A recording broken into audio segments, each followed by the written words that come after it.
के विधायक जी ने वृक्ष लगाया पौधा, उसको आधे घंटे बाद बकरे ने खा लिया। शाम को विधायक जी ने बकरे को खा लिया। तो मैं उसी कानपुर से आया हूँ साहब। अब आपको थोड़ी देर बाद और अच्छा लगेगा, भरत भैया बहुत परेशान थे, कितनी देर में आ रहे हो, कब आओगे।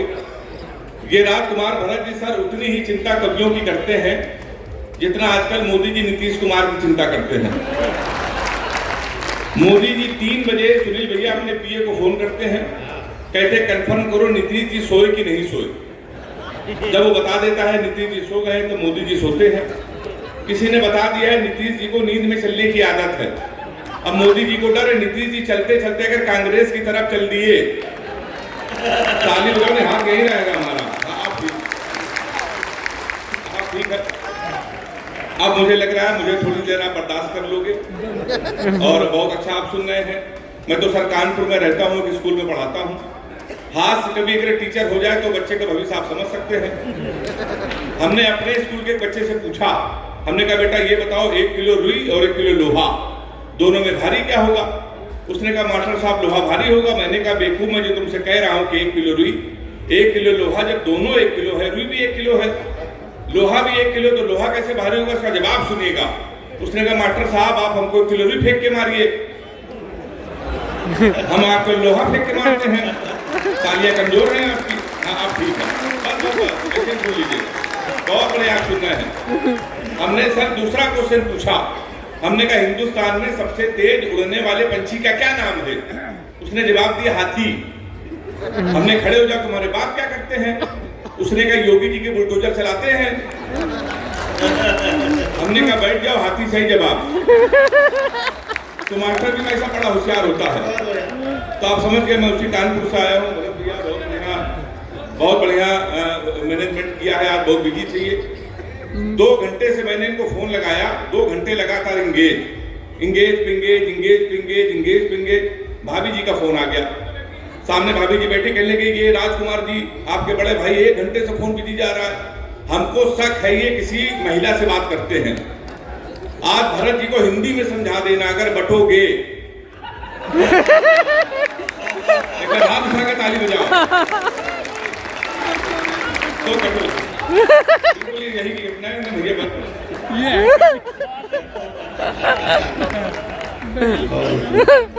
माला इन्होंने इसलिए पहना है कि बेटा आगे वाली बात मत बताना।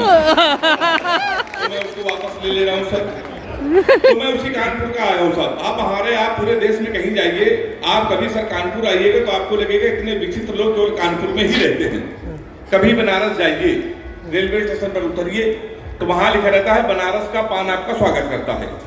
कभी आगरा जाइए, रेलवे स्टेशन पर उतरिए, वहां लिखा रहता है आगरा का पेठा आपका स्वागत करता है। हमारे कानपुर आइए, रेलवे स्टेशन पर उतरिए, वहां लिखा रहता है रूपानी चप्पल आपका स्वागत करता है। मैं उसी कानपुर से आया हूँ साहब। अभी तो मैं लैपटॉप शो की शूटिंग कर रहा था मुंबई में। जब मैं वहां से लौट कर आया एयरपोर्ट पर तो सर मेरी घड़ी खराब। मैंने जीवन का सबसे बड़ा पाप ये किया कि कानपुर वाले से टाइम पूछ लिया। हमने कहा भैया टाइम क्या हो रहा है। तो हमसे कहने लगा ऐसा गुरु तुरंत यहाँ से निकल लो, टाइम बहुत खराब है। हमारे मुंह बिल्कुल मत लगना, नहीं तो तुम्हारा टाइम भी खराब हो जाएगा। तो हमने कहा टाइम ना बता दे, ये बता दे तेरा मूड क्यों खराब है। उसका जवाब सुनना, सारे लोग ताली बजाना। हमने कहा तुम्हारा मूड क्यों खराब है। उसने कहा भाई साहब एक लड़की से केवल हमने इतना कहा कि बड़ी कमजोर है, कुछ खाया कर, वो हमारा 50,000 रुपए खा गई। तुम साले हमारे मुंह लगे हुए हो, हमारे मुंह बिल्कुल में लगना बहुत भरे बैठे हैं। तुमने कहा ऐसा क्या हुआ। कहने हुआ कुछ नहीं भाई साहब, एक लड़की के चक्कर में 5 साल से लगे थे। हम समझते थे हमसे प्यार करते हैं, मुझसे प्यार करते हैं। हम उसको दुनिया की सबसे मर्यादित सबसे संस्कारित लड़की समझते थे। तो इसमें हुआ क्या। कहने के हुआ कुछ नहीं भाई साहब, हमारे नगर पालिका का चुनाव चल रहा है, उसको मिल गई है पार्षद की टिकट। पूरे शहर में होर्डिंग लगी है युवा दिलों की धड़कन पुष्पा पाल। तुम सारे हमसे टाइम पूछ रहे हो। लोग तो नारा लगा रहे हैं मोहर मारो तान के पुष्पा को पहचान के।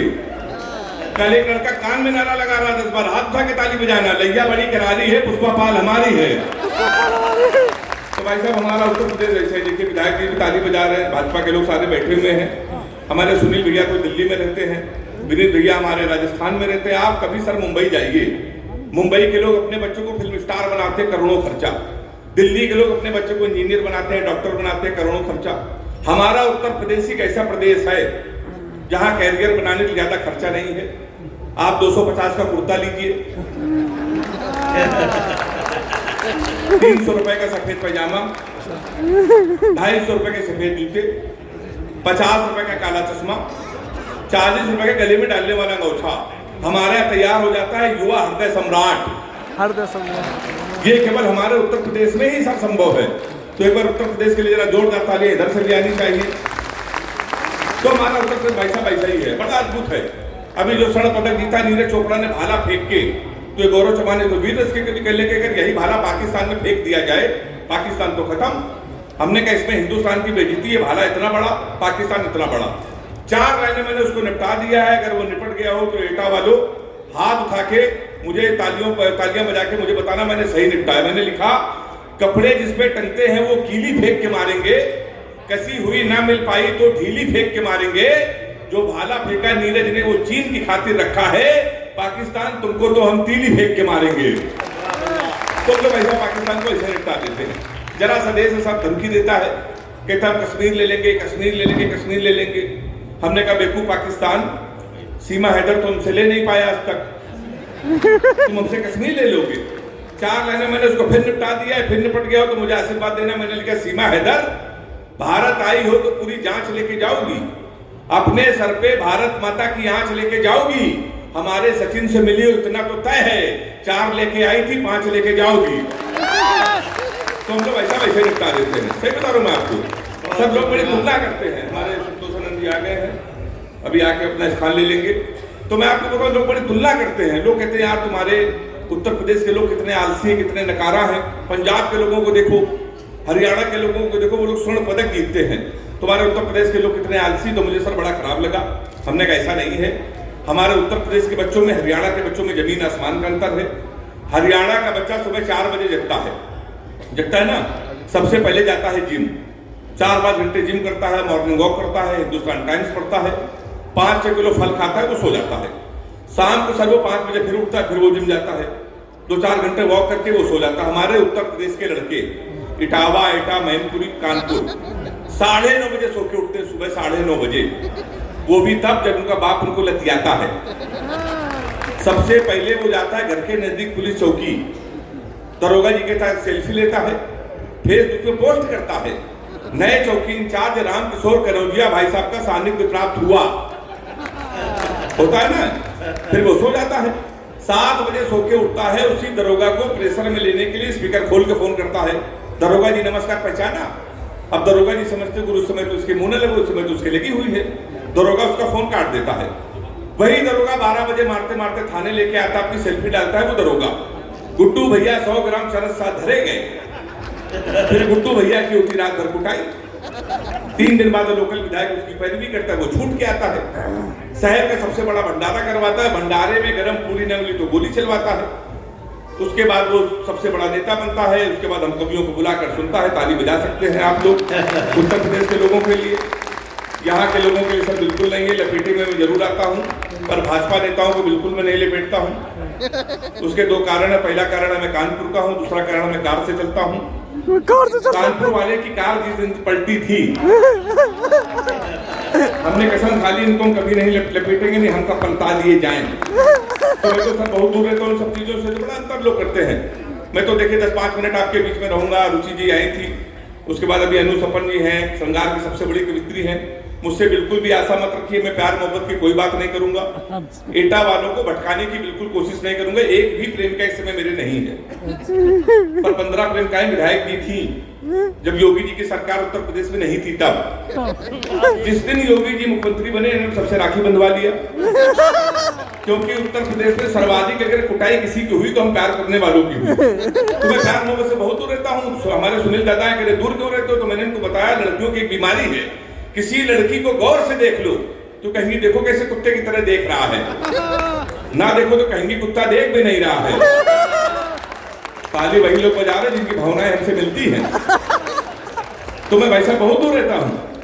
आप इन लड़कियों से कोई भी क्वेश्चन पूछो, इतना उटपटांग जवाब देती हैं।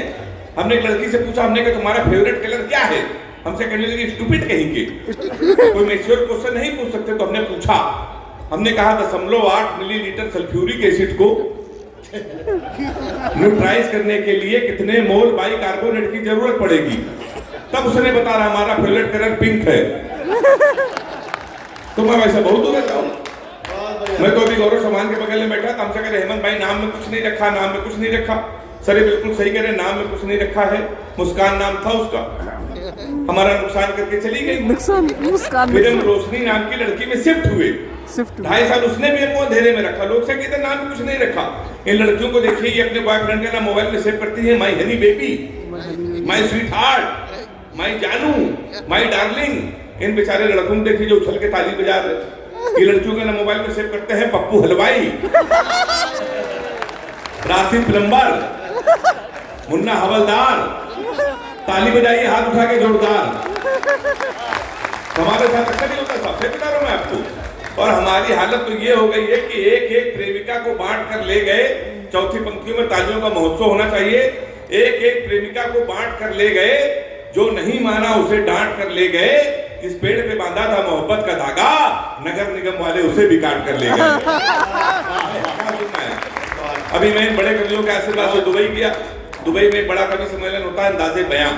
तो जब मैं दुबई में सर गया तो हमारी वाली को पता था लेकिन दुबई में है। उसने हमको फोन किया, कह लेंगे हमने सुना है दुबई में हो। तो हमने कहा सही सुना है। कह लेंगे हमारे लिए एक सोने की चैन ले आना। तो हमने कहा क्यों?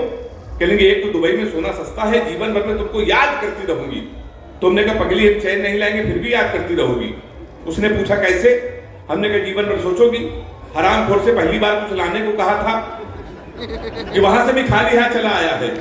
तो सर मैंने तो सबक ले लिया है। एटा वालों आप भी सबक ले लो, अपनी प्रेमिका को कभी भी रुलाना नहीं चाहिए, क्योंकि 7-8 हरामखोर उसका आंसू पूछने के लिए हमेशा तैयार रहते हैं। तो भाई साहब मैं बहुत दूर रहता हूँ। ये लड़कियां असल में सर बड़ी इमोशनल होती हैं, कभी कभी लाड़ में आ जाती हैं। एक बार हमारी वाली लाड़ में आ गई। उसने हमको 2:30 बजे फोन किया, कहने लगी सो रहे हो तो सपने भेजो, जाग रहे हो तो यादें भेजो, मुस्कुरा रहे हो तो हंसी भेजो। हमने कब लोटा लेके खेत में बैठे क्या भेज दे। ताली हाथ उठा के बजाओ जोरदार एक बार। तो मैं वैसे बहुत दूर रहता हूँ। एक दिन फिर उसने हमको फोन किया, कहने कि हम तुम में कमरे में बंद हो और चाबी खो जाए। हमने क्या दिमाग से हिल गई? अगर धोखे से चाबी कहीं तेरे बाप को मिल गई तो प्यार क्या होता है बताएंगे, रात भर तमंचे पे डिस्को कराएंगे। तो सर हमारे साथ अक्सर ये होता, देखिए हम लोग हास्य कवि हैं, लोग आधा पागल समझते हैं। समय की अपनी एक सीमा है, भैया ने बता दिया। 2-4-5 मिनट में अपने आप को लपेट के बैठ जाऊंगा। तो हम लोग सर हास्य कवि, हम लोगों को लोग आधा पागल समझते हैं, इसलिए हम लोगों की आई हुई शादियां कैंसिल हो जाती हैं। हमारी जब तमाम बार शादियां कैंसिल हुई, फिर एक दिन हमारी शादी फाइनल हो गई। मैं कानपुर में रहता हूँ, 100 किलोमीटर आगे लखनऊ। पिताजी ने कहा 11 बजे तैयार हो जाना, लड़की को देखने चलना है। सर हम 11 बजे सूट वूट पहन के तैयार होने वाली पत्नी को देखने जाना था। 11:15 बजे पिताजी का फोन आ गया, कहले बेटा हम नहीं जा पाएंगे, हमको ऑफिस में काम आ गया, अकेले जाओ लड़की को देखो, शादी फाइनल। एक बात याद रखना कि ब्राह्मण घर में पैदा हुए हो बेटा, ये घर की परंपरा है। पहली बार जब किसी के घर जाते हैं खाली हाथ नहीं जाते हैं, कुछ लेके जाते, कुछ लेके चले जाना। अब हम उत्तर प्रदेश कानपुर के, हम कट्टा लेके चले गए। फिर 2.5 साल बाद जमानत हुई हमारी। जमानत के बाद भी रिश्ते आए। फिर एक दिन हमारी शादी हो गई, सारे बड़े कवि हमारी बारात आए थे आशीर्वाद देने। सर बिल्कुल सच्ची घटना, भारत और पाकिस्तान का मैच था विश्व कप का 4 साल पहले क्रिकेट का। हमारी शादी, हमारे कानपुर के कुछ दोस्त हमारी बारात में डांस कर रहे थे, कान में मोबाइल लगा के भारत पाकिस्तान सेमीफाइनल में थी, कमेंट्री भी सुन रहे थे।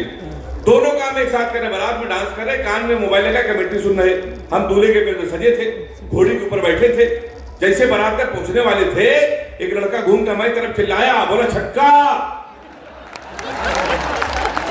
हम डर गए साहब। हमने कहा कहां छक्का? कहने लगा विराट कोहली ने मारा है। तो हमने कहा कोहली ने मारा तो हमारी तरफ क्यों देख रहे हो? शादी के पहले दिन छक्का कह रहे हो देख के हमको। हमने कहा कि मारे तो हमारी तरफ न देखना। पता चला 2 मिनट इंडिया मैच जीत गई। किसी ने खुशी के मारे घोड़ी के नीचे सुतली बम रख दिया। अब वो बम फटा तो घोड़ी भागने लगी, हम भी भागने लगे। हमने चलती घोड़ी से पिताजी को फोन मिलाया। हमसे बोले कहाँ हो बेटा? हमने कहा पिताजी भाग रहे हैं। बोले किसके साथ?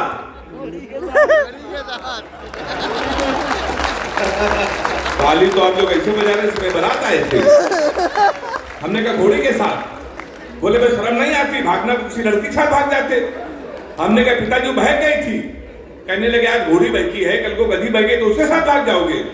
वैसा उन्होंने मोबाइल बंद कर लिया। 1 हफ्ते लगातार हम भागते रहे। 1 हफ्ते में होश आया, हमने अपने आप को जंगल में पाया। वहां 4-5 आदमी खड़े थे। हमने कहा कानपुर का पता बता दो, उन्हें बीबी को विदा कराना है। तो उन्होंने देखो ऐसा है, हमारे रामलीला का पाठ चल रहा है, ये राम है ये लक्ष्मण है, सूप नखा का रोल जिसे करना था नहीं आया, तुम सूप नखा का रोल कर लो। हमने कहा इसमें क्या करना पड़ेगा? बोला नाक कटवानी पड़ेगी। हमने कहा वो तो कट चुकी है। हमने उनकी बात मान ली, रात भर सूप नखा का रोल किया। सुबह 4 बजे हमारी आंख खुली, हमारे असली कपड़े गए, वहां के आदमी गए, सूप नखा के डस में पैदल पैदल हम अपने घर पे। हमारे पिताजी छज्जे के ऊपर खड़े थे, हमने कहा पिताजी पहचाना? उन्होंने हमारी माँ से कहा इसको कटोरा आटा दे दो। हमारे पिताजी नहीं पहचान पाए। हम सर थाने चले गए तो एसपी साहब बैठे थे, उन्होंने पैर छुए। हमने कहा हमारे साले के खिलाफ FIR लिख लीजिए। कहने लगे तुम ही हेमंत पांडे हो? हमने कहा हाँ। कहने लगे तुम्हारे नाम पहले से FIR है, घोड़ी के अपहरण की।